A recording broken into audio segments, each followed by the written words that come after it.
Ukraine attacked a power substation in Crimea.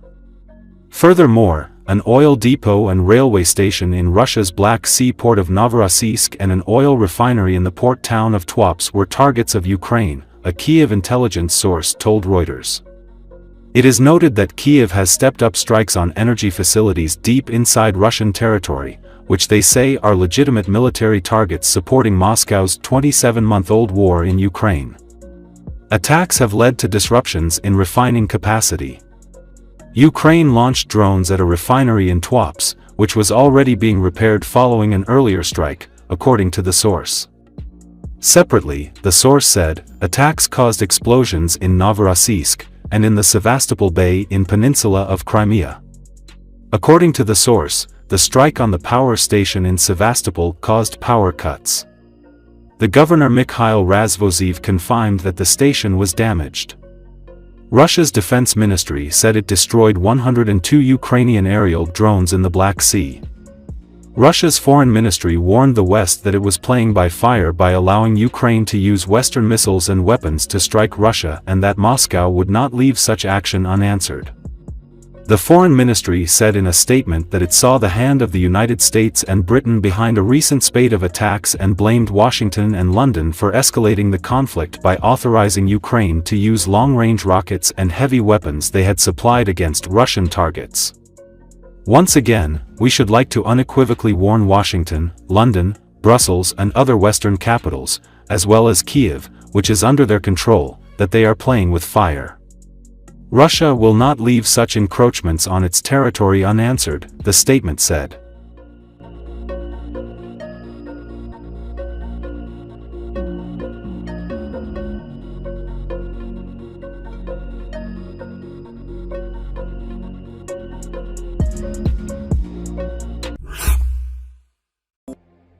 Russia is increasing units in northeastern Sumy region as it's preparing for major offensive on Ukraine in coming weeks.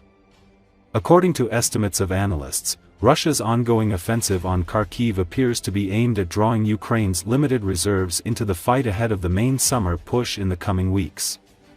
Russia opened second front in northeastern Kharkiv region last week. Ukrainian armed forces have already been stationed along more than 1,000 kilometers of front line. The Ukrainian command informed NATO of the serious situation on the battlefield caused by delays in the supply of weapons. Ukrainian President Volodymyr Zelensky, who visited the city of Kharkiv on Thursday, said the situation in the northeast was under control. We are working in detail with our partners to provide, in particular, Kharkiv, Donetsk, Sumy and other regions with more basic defense, namely air defense systems and sufficient long-range weapons, Zelensky said. He said that after returning to Kyiv, he spoke with Polish Prime Minister Donald Tusk about Ukraine's needs, about Patriot systems that could significantly change the situation in the Kharkiv direction. The attack launched on Kharkiv late last week was the most significant border incursion since the full-scale invasion began.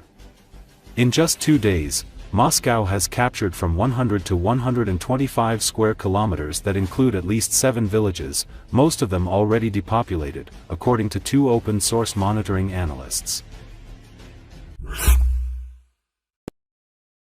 NATO countries may use their air defense systems to shoot down Russian missiles. NATO's Secretary General in 2009 to 2014, Anders Fogh Rasmussen, said that the alliance countries could use air defense systems located in Eastern Europe to shoot down Russian missiles and drones aimed at Ukraine. He said this in an interview with the British publication iPaper. Rasmussen said interceptor missiles from neighboring NATO countries such as Poland and Romania could shoot down Russian airstrikes that target Ukraine. Earlier this year, some NATO members, namely the US, UK and France, are known to have deployed fighter jets to help Israel's air defenses intercept Iranian drones and missiles.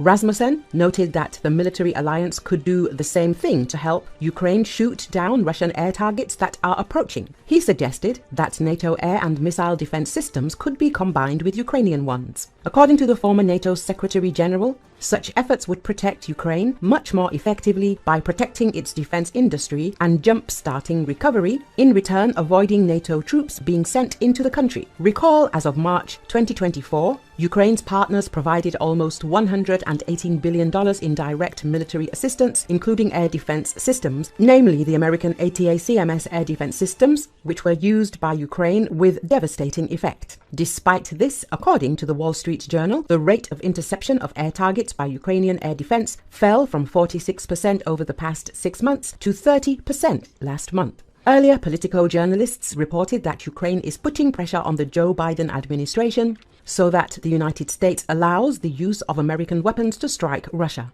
The main problem now is that the White House policy limits our ability to strike military targets inside Russia, said the head of the Servant of the People, David Arakhamia. In turn, the head of the Office of the President of Ukraine, Andriy Yermak, said that Ukraine offers a clear time frame for joining NATO. According to him, a date no later than July 2028 is being discussed.